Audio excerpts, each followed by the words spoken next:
Hello and welcome to Inside the Pod. This is a special episode about the descriptive list today, and we're actually at PGRO headquarters, and I'm joined by Dr. Chris Judge. Chris, thanks for joining us today. No worries. Chris has actually just talked us through the descriptive list for 2025, and the video is now live on YouTube. So if you want the full presentation with all of the stats and be able to look at his slides, then that's the place to go to. But if you're listening in and you just want to know what's being announced on this year's list, then stay tuned and check the data later. We've also had a chat with a couple of the breeders who have told us a little bit about their new varieties that they brought onto the list for 2025. And we're also talking about the trends that we're seeing in the industry towards new varieties and how they're being bred. So that'll come into a little bit later in the episode. But for now, I want to talk to Chris about the headlines from this year's list. Chris, so sure. For those people who haven't seen any of the data so far, what do you think the main headlines are in terms of your work over the past 12 months? Sure, thanks for that. I guess it's a very different situation for beans and peas, so we'll tackle them separately. For beans, they've had a very good year this year in 2024. Very hard sowing conditions in terms of heavy waterlogging in the winter and in the early spring. We're struggling to get things drilled, but the things that did get in, we've had some real bumper yields, which is then obviously then very good for adding things with nice strong yield differences to the descriptive list data set. Winter beans is always fairly slow progress with new varieties. We often only get one or two each year. We had two last year, we've got one this year. But it's nice that we are still getting that breeding effort, that there is always new material moving forwards. Again, a lot of the winter bean market is quite similar to each other. You've not got the same level of variation and variety than you do, especially in the peas is the most extreme, and then probably then the spring beans in the middle, then the winter beans.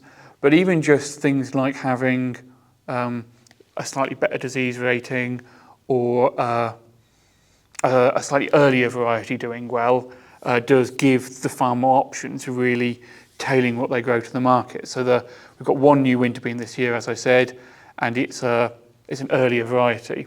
And so whilst it's not coming in at the top of the yield, it's the highest yielding one that's as early as it is. So if you're growing a sort of a farm system where you want the beans off the field really quickly because your rotation involves you putting in something quite soon afterwards, again, having earlier varieties on the list really makes that a possibility. And again, also, if you're growing further north up the country and getting things off the field is more of a priority, again, having earlier material available really opens up options, which is true for the spring beans as well as the winters. I suppose this is the whole thing about a descriptive list, is that you're giving growers the data to allow for them to choose a variety that fits their system.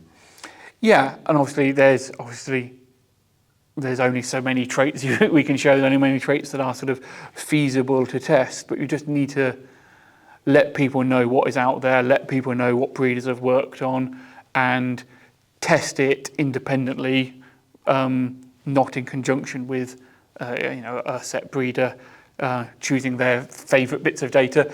Test it on a range of soil types in a range of different conditions over multiple years, multiple sites, so that then we can say, in general, on average over that time period, these behave like this, these behave like this, and then you present that information neutrally for farmers to choose from. So just the one winter bean. Yeah. Spring beans, how are they looking? How many varieties have we got? So we've got 4 new varieties of spring bean. As I said, one of them is an LVC one, as we were just talking about LVC. We've got 2 others that have yielded really well and are coming in at the top of the list. And the 4th one has got really good disease scores. So good news on all 4 fronts, that each of them has got a trait that would sort of recommend them to a certain person's circumstance. Yeah, so yes, good news there, and some nice new varieties for people to have a look at. And on the pea side, it's been quite a busy year for you in terms of combining peas. Yeah, again, the real takeaway on the pea front is that there's a lot of new yellow peas. We've actually got only one new green pea, one new marrow fat, but the new green pea has gone straight to the top of the green yields. The new Marifat's gone straight to the top of the Marifat yields. So if they're what you're interested in growing, that's really new, exciting material on that front. Again, it may not be easy to get seed of them for the first year that they're on the list. They're probably still being heavily multiplied up, but you can take note of them and sort of look for them in the future. But it's nice when new material comes in doing better than things that are already there. It really shows the value that's been generated from the plant breeders. And in your line of work, you must have hundreds of conversations with growers about varieties and variety traits. Yield is always perhaps the one that's the most eye-catching and the headline one that a lot of people will talk about. But with the way that the industry is developing and the way it's going, you've touched on a couple of points already in this conversation, but what would you say the traits that are perhaps attracting a bit more attention now from growers than used to in the past? Again, like you say, yields are always going to be big. Thinking about end market use is always going to be big. You know, if somebody's been offered a good Marifat contract, they're instantly zooming in on the Marifats. Disease rating, always important. Obviously, you can mitigate a low disease rating in your spraying plan and schedule, but also they're even more important if you're an organic grower, for example. I think there's a potential for, particularly within the sort of the future development of the industry, perhaps not happening quite now. I think protein percentage may raise in importance as a trait for some people. Again, there is an increased market for protein extrudates and protein flours and things that, you know, any marginal differences in protein percentage can sort of add up. Obviously, you need to consider the yield at the same time. And there's also, I think, an increased interest in virus resistance. So for the first time this season, we're showing some virus information we've got from breeders. So this isn't something that's been done at PGRO. We haven't had a big aphid cage and done lots of detailed virus work. That's incredibly expensive and needs a sort of a dedicated entomologist team to be doing. But we have asked all of the breeders, do you know any information from your breeding source about virus resistance? And again, there's 2 breeders where they have got that in their material and that's been put on the list. And then a third breeder, I think possibly a fourth actually thinking about it, they've said not yet, but it's in our breeding program. I know there's one that's that if it keeps progressing and keeps doing well, they'd probably enter the list in 2 years' time. That then would be from a different company also with virus resistance. I think it is a trait that will be increasingly bred into peas. So that's being displayed on the list as a sort of note, is it? Because obviously the rest of the list is very much data that's independently produced by you, and you're now asking breeders to provide their own information on certain bits. So just explain how that kind of works in terms of what you're saying. Like, even before this, the powdery mildew information we showed was always breeder supplied. It's always on the list in square brackets saying information provided by the breeder, just because having reliable natural powdery mildew infection to a degree that leads to sensible scoring is quite an undertaking. Yeah. And also if you let powdery mildew infection occur within a yield trial to a sufficient level, it can then be affecting the quality and the yield results then you get out of the trial. You'd need it set up separately, and it's unlike some of the other diseases which you get reliably most seasons. Powdery mildew is a bit more condition dependent. So with that, we work on, a lot of the breeders as part of their breeding programs and as part of their testing and part of their whole program that's led up to the point where they're going onto the descriptive list, they will have already had marker testing for powdery mildew resistance genes, and they will have probably also had like infected inoculated tunnel tests and things as part of their early screening process. So the breeders often have that information, and then it's purported as breeder information on its own column. So the virus situation is very similar to that it's a similar conversation with a breeder where we say, do you have any existing information about this that we can report? And then it is reported on the list with a note saying this is information from the breeder rather than by PGRO. That's very transparent, and like all of the rest of the information on, like you say, on yield, on standing, on say downy mildew, say rust in beans, that has all come from the PGRO testing. That extra information, I think, like I say, given the drive towards using fewer insecticides, has got to help, I guess, in some way. So, and finally, Chris, the work never stops. You'll already be working well onto your 2026 descriptive list. How's drilling gone so far? Because it's actually snowing outside for those of you who are watching online. It's snowing outside today. How's the crop gone in for you? Yeah. It's been a much easier winter drilling season than certainly the last 2 years, arguably the last 3 years, where we've been quite tricky, rainy conditions through late October and early November. So at PGRO, we've already drilled all our winter bean trials, including the ones for the descriptive list. I haven't spoken to all of the trials operators that do the winter beans drilling elsewhere in the country, but the ones I have spoken to have also got theirs in, and I just need to double check in with the others, but I would think it's highly likely that everyone's got sorted just because the weather has been mild and conditions have been good for pretty much the last 3 weeks. It's just got cold and a bit snowy this week, but I would suspect most people have got theirs in. I haven't checked in with everyone. Anyone who I have spoken to has either said, yes, it's done, or I'm doing it tomorrow. That was a week or so ago when I spoke to that person, so that I'm assuming that's gone in okay. Good. Well, yeah, it can't have been much worse than last year anyway, so that's a good step forward. We're going to hear from a couple of our breeders now, so we're going to jump over to that section. So I'm delighted to be joined now by Heather Oldfield, who is the Cereals and Pulses Product Manager for UK and Ireland for Limagrain. Thanks for joining us today, Heather. Hi, Ben. No, it's great to be here. Thank you for having me. We're going to touch on a few things through this interview, just so that growers get an idea of what happens from the breeder side and how these varieties even get to Chris Judge and the PGRO team for the descriptive list trials. But perhaps before we dive into that, Heather, I appreciate you're quite new to Limagrain. Do you want to tell us, you joined on, I think the 1st of September was your first day around that date. So do you want to just tell us a little bit about your background? Yeah, absolutely, Ben. So I have worked in the agricultural trade all of my life, my working life. I have traded cereals, pulses, malting barley, oilseed rape and all the rest of it from a futures perspective into homes, directly from farm into homes. And then I've worked for another seed breeder, the last 10 years, looking after the energy forage and hybrid cereals and business development.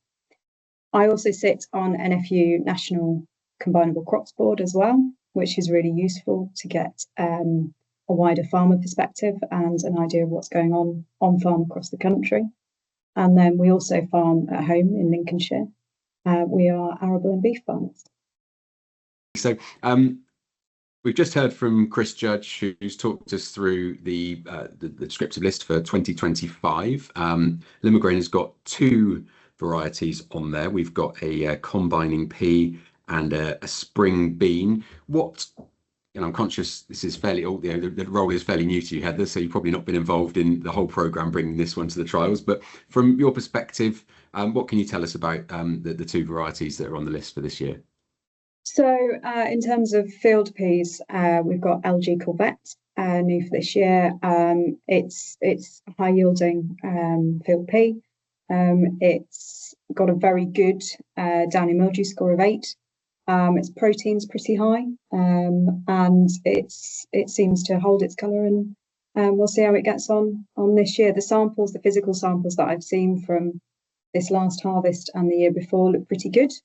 We've had those in trial with yourselves, and then on a couple of private trials as well. And I'm looking forward to getting it out into the UK market. So that's LG Corvette. What can you tell us about LG Eagle, our new spring bean?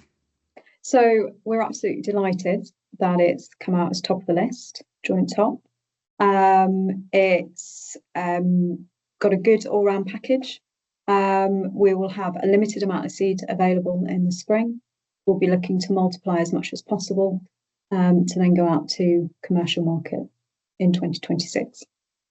That's great. And in case you missed it on the presentation from Chris Judge earlier, the yield is 110%, which is the joint top of the spring bean list, which is good news. What sort of importance do you put on the descriptive list trials into as a company? Is it how do you think growers use that information when it comes to them? So being a grower myself as well, I think the PGRO, the descriptive list is important because it's the one place where you can compare all varieties and sort of see how they've done against each other over the last couple of years, whether they're consistent or not, looking at disease scoring and that sort of thing. Going forward, I'd perhaps like to see a little bit more from the list, especially if we're seeing as an industry a move away from soya products into certain animal feeds. It would be great to see a bit more detail around nutritional value for peas and beans. What specific nutritional values would you like to see on there as a farmer yourself? What kind of things would help you make that decision? So protein, we already have that on the list. It would be quite useful to see starch and ME, so metabolizable energy, when I can get the words out, just to give a better indication. But also if there's any active trials running, like I know we have private trials running at the moment, looking at feeding peas and beans into cattle, comparing it with soya diet, and then getting figures around, because they're weighing the cattle regularly, around average daily weight gain, days to finish, how they're finishing, kill out percentage, and so on. Maybe somewhere in the background, as the industry progresses and potentially adopts more homegrown proteins, it would be useful to see that information, particularly from a livestock perspective. Yeah, that sort of brings us on to something I know we wanted to talk about relating to the NCS project, which Nitrogen Climate Smart project, for those of you who haven't been paying attention on the podcast when we've been talking about it the last 18 months or so. Limagrain are involved in the project, aren't they?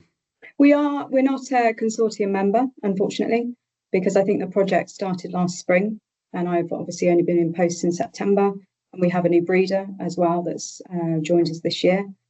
So, but we have put various varieties, winters, out onto trial with a number of growers, just to see how they get on, how they yield, disease score, whatever else, and how they fit within their rotation. So I think some growers are looking at using farmyard manure, some are looking at rooting systems, different treatments, that sort of thing. And then what I would like to do is do the same in the spring, obviously including our new variety, Corvette. Yeah. So when you're sort of bringing sort of digressing slightly from the NCS, we'll come back to it, but when you're bringing a variety to the PGRO, how much work is involved before it kind of even gets to that stage from your side? Just, I think there's a bit like with agrochemicals, you only ever see the finished products when you're a farmer. You don't perhaps see all of the stuff that goes into it behind it, but how much work and time and money is involved in actually bringing a variety to the DL? So I think there's an awful lot of work and time and effort that goes into this. And I think perhaps as growers, I know when I speak to friends that farm and they ask similar questions, they don't maybe understand sort of the number of years that goes into breeding new varieties of wheat, malting barley, peas, beans, whatever it might be. But we do an awful lot of work in Europe, where we're looking at sort of different genetics and germplasm. And then what we'll do is we'll bring those genetics to the UK. We'll screen and trial them here on our own site and down at Woolpit. And then whichever comes out better, we will look to enter into the DR program. So, it could be sort of 8-10 years in the making. Yeah, it's quite a considerable amount of time and obviously investment that goes along with that as well, which I think is important to know. And when you're selecting, you mentioned genetics there, when you're selecting certain features or qualities of a variety, what is it that you think you favour as a breeder, or that as a grower, what is it that you're particularly looking for at the moment? I mean, Corvette has got the highest downy mildew rating for a yellow pea, which is at 8 for this year. I've got here in the notes. So it's stuff like that, isn't it? What do you think the sort of growers are looking for in the UK climate from the varieties? I think from any sort of crop that you're looking to grow, as a farmer, you want the highest yield, and you want a good, robust disease package. And almost in a way, that's it for a lot of growers, unless you're feeding cattle at home, and we've talked about that, or whatever else, chickens and so on. So for us as breeders, I think it's important that we focus on those two things, but it's always about getting a balance.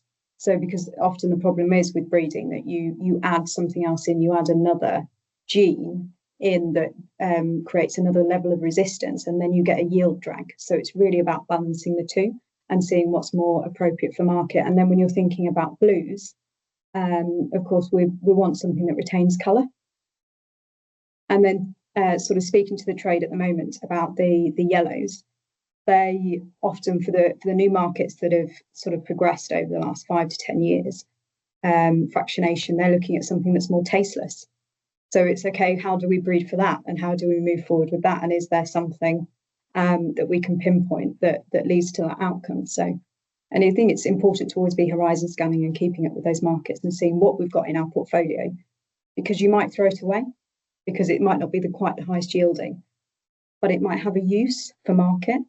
And I think it's really important to have those close relationships with processors, so that they have an understanding of what our portfolio is and how we can move forward. And I think one of the things that we've already mentioned, and that's going to be quite important going forward, is this whole displacing imported soya from a variety of feed, any sort of livestock. I know we talked about the NCS project. You're sort of looking into this at home as well, aren't you, in terms of what you can do as a cattle farmer to be able to displace soya, just from perhaps more of a farmer's perspective. How far have we got to go in that journey, do you think? Have you already started the sort of process, or are you waiting for solutions? Or? So to give you an idea at home, we have a lot of vining peas grown local to us. And we tend to follow the viners and bale and wrap the peon, which is a fantastic cattle feed, and some of which, depending on breed and animal and so on, we can actually finish them on it without having to put any sort of total mixed ration in place, which is great. And I think when you look at what's going on within industry, there's a number, and it's not just ruminants, it's monogastrics as well. So people seem to be looking at their carbon footprints, their environmental footprint, and how they can reduce emissions, how they can hit certain targets that are being legislated. And if we can have more homegrown proteins and replace that imported soya, it can only be a good thing. Now, I was speaking to a farmer last Wednesday, and I think one of the bigger barriers at the moment is soya is relatively cheap, and it's always going to be that trade-off. So until it's a chicken and egg, and until we have that market established, and until we know how to feed cattle or whatever they might be en masse for the best end results, and if we've got the processing of that in place, this infrastructure in the country, it's going to be hard to get farmers to actually put the crop in the ground if they then grow something that then they can't sell, and it's not profitable, and cash flow and everything else. Yeah, I think this conversation does tend to go around in circles a bit, doesn't it? With that, there is a huge desire to do this, and I think farmers will adopt it if it's obviously it's got to be financially viable, it's got to be simple, and it's got to be at no detriment to the quality of the feed, and probably lots of other things as well. But that does seem to come around time and time again. But it does feel like, from where we're sitting anyway, it does feel like progress is being made, but it is going to take time to get there. Do you sort of share that opinion? I agree. I think there are, as a farmer, everybody's looking for a viable break crop at the moment, particularly with oilseed rape area declining. And while SFI has given people some options, at the majority of farmers' core, they want to grow food. They want to, something that's productive. And the unintended consequences of SFI, as we know, are that for pea and bean growers, we've got more legumes in the rotation, which is going to have a negative impact. And I think if we could have some more sort of structure or potentially some more funding in place to incentivize growers to put crops in the ground of peas and beans, then you would improve biodiversity on farm, soil structure, potentially less inputs in the following wheat crop or whatever you're following your peas or beans with, and less imports of soya, which can only be a good thing. Sounds great. I mean, that's, yeah, speaking straight from the Bible of the NCS project there, that's exactly what we're trying to achieve with that. And I think, it, like I said, does, as we always say on our podcasts and all of our communications channels, peas and beans have such great environmental profile that often get overlooked. So I think that's an important point to reinforce. That's great. Thanks, Heather. Thanks for your time talking to us today and introducing yourself to the podcast. And I wish you all the best in your role. And we look forward to seeing what Limagrain's got for us going forward. That's great. Thanks, Ben.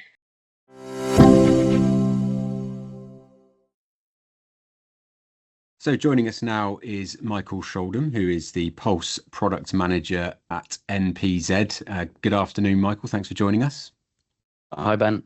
Thanks very much for having me. You're very welcome. And NPZ, if you haven't heard of it before, Michael's going to explain, because you're probably, those who are listening, more familiar with LSPB, but that name obviously changed some time ago now, Michael. Do you want to just explain that for those who perhaps haven't registered that? Yeah, absolutely. We changed from LSPB back in May. It was a bit of a natural progression for the business, really. We're wholly owned by the German plant breeder NPZ in Germany, and originally we were set up as a joint venture between two companies, NPZ Lemke and Serasem, and we've been wholly owned by NPZ for 10 years and kept the LSPB name going. Many people know our varieties under the name LSPB, but just to sort of take the business forward, make it a bit more straightforward as where the varieties come from, we went with the name NPZ as to line up with our shareholders. And to keep all of us on our toes, for those of you who have been referring to you for 10 years as one name, we now have to remember that it's NPZ. So yes, thanks for explaining that. So Michael's just going to run us through the additions to the list that NPZ's got for growers now. I don't know whether you want to start with peas and beans, Michael, but what's new for growers from you this year? I think we could start from a natural place for us as NPZ UK. People probably know us best for our spring bean varieties, and over quite many years now, Vertigo, leading into Lynx and Genius, which came on the list a few years ago. I'm really, this year, it just adds to that for us, strengthening the depth of our portfolio, particularly with the new variety Ketu, which has been listed. Now, this variety is very exciting. It brings LVC varieties not just into line with the classic high HVC or high visin and convisin varieties like Lynx. It actually out yields most of them. So this is a real step change for spring beans. Not only that, it's got a really good rust score and it's got a decent downy mildew score there.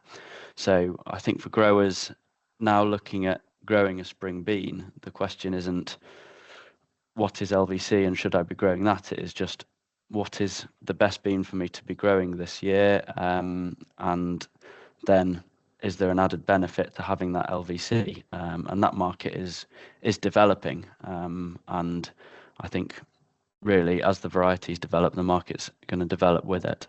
So yeah, a really exciting new one for us, right up there at the sharp end of the spring bean list. Along with that, we're still breeding your normal high visin varieties, and Loki comes alongside Ketu this year. It's got a nice rounded variety with a big seed size and a good downy mildew score. Ketu, for those who haven't got the numbers in front of them, the yield is 107% for Ketu, which is strong, and just sort of 3% behind the one at the top of the list. So what we've talked a little bit already on this episode, Michael, about low V-scene varieties. I guess a lot of growers will be aware of why the market has sort of moved and developed in that area a bit more. But from your point of view, why is that becoming perhaps a little bit more important in breeding programs?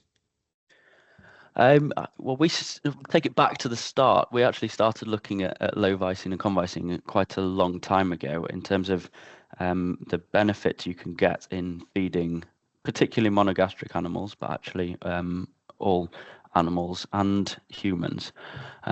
So from one angle, you get improved feed efficiency, also improved rations because you can include more beans in a ration when you're using low vicine and convicine, because they're anti-nutritional factors. If you include too much of them in particularly susceptible monogastric animals' diets, their performance drops. Worst case, they actually start to get sick. With low vicine and convicine, where the levels are that low that we can increase them fairly confidently in diets. And it's that twofold effect with increasing the level or improving the feed efficiency that growers can benefit from. Now, I think you mentioned it in this episode talking about soya and the EU derivative on soya that's going to come in at some point. When that'll be depends when they decide to pull the trigger or stop deferring it. But it's going to happen at some point, and we need to be ready to supply the market with alternatives. But it's not just the stick method there. There's a will from consumers and there's a will from producers to use alternatives to soya. So moving on to peas, which is one of the more developed areas for the list this year. We've got lots of new varieties on, as Chris Judge has just been explaining to us. MPZ is part of that as well. So do you want to talk us through your field pea offering for 25 and what else you've already got on the list? Because your name appears quite a few times, doesn't it? Yeah, absolutely. We've really invested in pea breeding in the background to these varieties. So I can start with yellows because they appear at the top of the list. We've got Concerto available now this year, so it did join the list a year ago. But as we know, with these large seeded crops, multiplying them up, sometimes they come on the list and they need a few years of multiplying before they get there. Now, Concerto looked so good in the very early stages that we started multiplying it quite early. So in only year 2, we come to the market with actually a decent quantity of it, and that sits there up at the top end of the yellow pea list.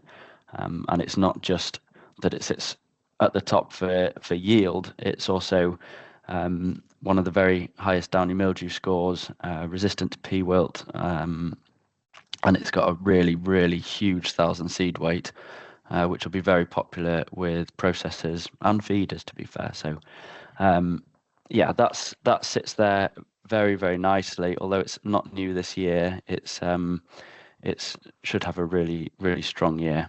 Yeah, well, I think we talked about it last year, didn't we? But it wasn't, like you say, that the seed wasn't available in quantity, as you quite often find with seed varieties. Just to put some numbers around that, the descriptive list downy mildew score for Concerto is a 7, and the 1,000 seed weight is 365, which is quite some way ahead of everything else on the yellows, certainly. But sorry, Michael, carry on.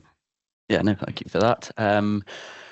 Pangaea then adds onto the list this year as a new green pea variety, and the way I've sort of described this is you've got a Carrington-like pea that's much bigger, and I think Carrington has had a really good time on farm the past few years, and it will continue to do so because agronomically it's a great variety. And then that leads on to our new Marifat variety, Midori, and I don't think it needs much introduction when you look at the list. It sticks out there a mile. Really, really high yielding Marifat variety. Slightly taller than the other Marifats that are on there. It's also got a nice big seed size. So I think it's very similar size to Sakura, which is, well, as growers of Marifats will know, has been the accepted variety in the market for quite a number of years now. So yeah, Midori is a really exciting step forward in Marifat yield potential, and we're not losing out on seed size within that, which is an exciting place to be.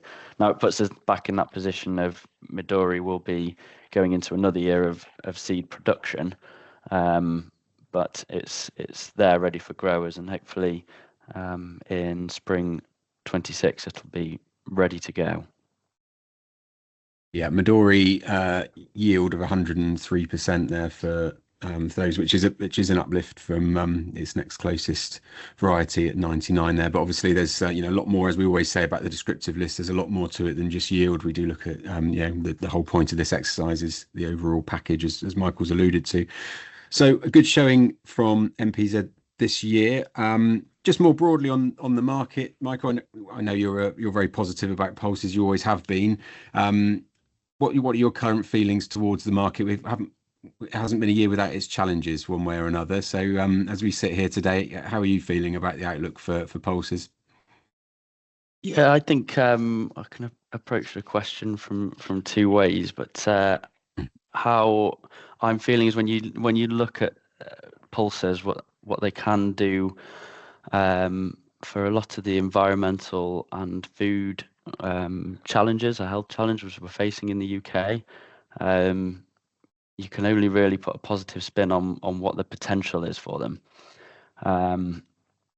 They offer something that's probably quite rare in agriculture, and I'm going to mention the three-letter SFI term, but actually pulses fit so many of the SFI goals, and what's holding them back is the fact that they also produce a food crop, and if that point is recognised, then I would see a massive uplift in the pulse area, because essentially you're benefiting growers by giving them the opportunity to hit their environmental goals while also producing a food crop, and that is what the growers we all speak to really want to do.